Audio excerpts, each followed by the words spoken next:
السلام علیکم ورحمۃ اللہ وبرکاتہ.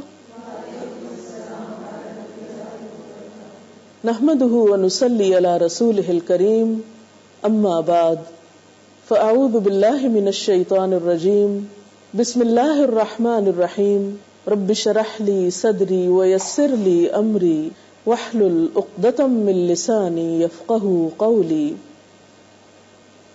آج سے ہم رمضان المبارک کی آمد پر پروگراموں کا ایک سلسلہ شروع کر رہے ہیں کہ ہم رمضان کیسے گزاریں. اللہ تعالیٰ کا لاکھ لاکھ شکر ہے کہ ہماری زندگی میں ایک بار پھر برکتوں، رحمتوں اور فضیلتوں سے بھرپور مہینہ آ گیا ہے.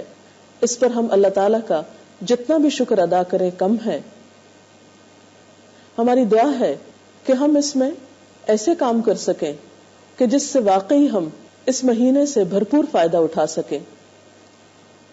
کسی بھی چیز سے انسان بھرپور فائدہ اسی وقت اٹھا سکتا ہے جب انسان اس کی حقیقت کو سمجھتا ہو اور یہ جانتا ہو کہ فائدہ کیسے اٹھایا جائے، کون سے ایسے کام کیے جائیں جو ہمارے لیے مفید ہوں.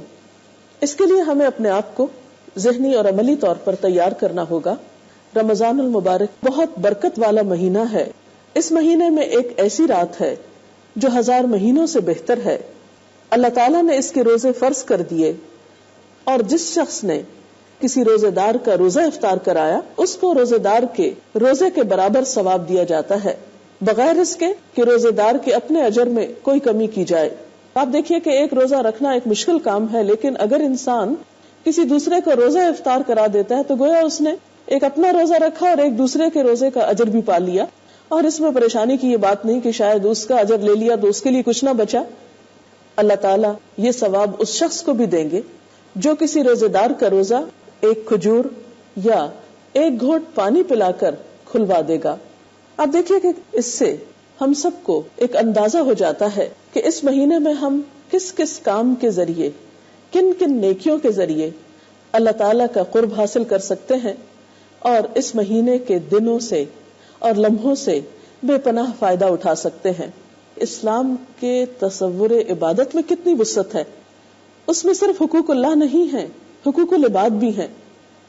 جہاں ایک طرف اللہ تعالیٰ نے اپنی خاطر روزہ رکھنے کا حکم دیا، وہاں دوسری طرف اللہ کی مخلوق، اللہ کے بندوں کے ساتھ ہمدردی اور غمخواری کا سبق بھی دیا اور اس کو بھی عبادت قرار دیا. عام مشاہدے کی بات ہے کہ اس مہینے میں عام دنوں کی نسبت انسان زیادہ کھاتا پیتا ہے، زیادہ بہترین نعمتوں سے فائدہ اٹھاتا ہے. اور پھر یہ بھی سکھایا گیا کہ صرف ان نعمتوں سے خود ہی فائدہ نہیں اٹھانا بلکہ دوسروں کو بھی اس میں شریک کرنا ہے، ان لوگوں کو بھی جو خود اتنی استطاعت نہیں رکھتے. یہ دنیا کا معاملہ نہیں ہے تو اللہ کے خزانوں کا معاملہ ہے جس میں سب کو دے کر بھی کچھ کمی نہیں آتی. تو بہرحال اس شخص کے اجر میں تو کمی نہیں ہوگی جس کا روزہ کھلوایا جائے گا، لیکن روزہ کھلوانے والے کے لیے بے پناہ اجر و ثواب ہے. افطاری کے نام سے یہ خیال ضرور آتا ہے کہ شاید اس سے مراد صرف دعوت افطاری ہے یا افطار پارٹی ہے، اور عموماً ایسی چیزیں ایک عام انسان کے لیے پریشانی کا سبب بھی بنتی ہیں. تو اس پہ پریشانی کی ضرورت نہیں ہے. اگر کوئی شخص کسی روزے دار کو ایک کھجور کھلا کر، یا اگر یہ بھی میسر نہیں تو صرف پانی کا ایک گھونٹ اگر کوئی دوسرے کو پلا دیتا ہے تو اس پر بھی اس کو اجر و ثواب ہے. اور اس میں آپ دیکھیے کہ یہ کام ہم میں سے کسی کے لیے بھی مشکل نہیں ہے. مثلاً اگر آپ اپنی افطاری کر رہے ہیں تو اس میں ایک گھونٹ اگر آپ کو پینا نصیب ہو رہا ہے تو ایک کسی کو پلا کر آپ بے پناہ اجر پا سکتے ہیں. مثلاً آپ دیکھیے کہ اگر آپ کے پاس 2 کھجوریں ہیں تو ایک آپ خود کھا کر ایک دوسرے کو کھلا کر اتنا اجر پا سکتے ہیں. اور اگر مثلاً ایک کھجور ہے تو اس میں سے بھی آدھی کر کے اپنے ساتھ دوسرے کو شریک کر سکتے ہیں. اور اگر کچھ بھی نہیں تو پانی تو انشاءاللہ میسر ہوگا ہی، اس کے ذریعے آپ یہ اجر و ثواب کما سکتے ہیں.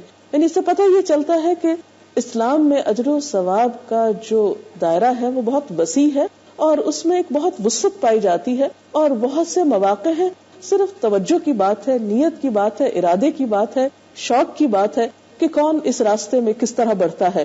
تو بہرحال اس سے ہمیں کئی ایک کام کرنے کے پتہ چلتے ہیں اور کچھ چیزوں سے بچنے کی طرف بھی توجہ دلائی گئی. لیکن حقیقت یہ ہے کہ یہ سارا مہینہ اجر و ثواب کے اعتبار سے اتنا بہترین ہے.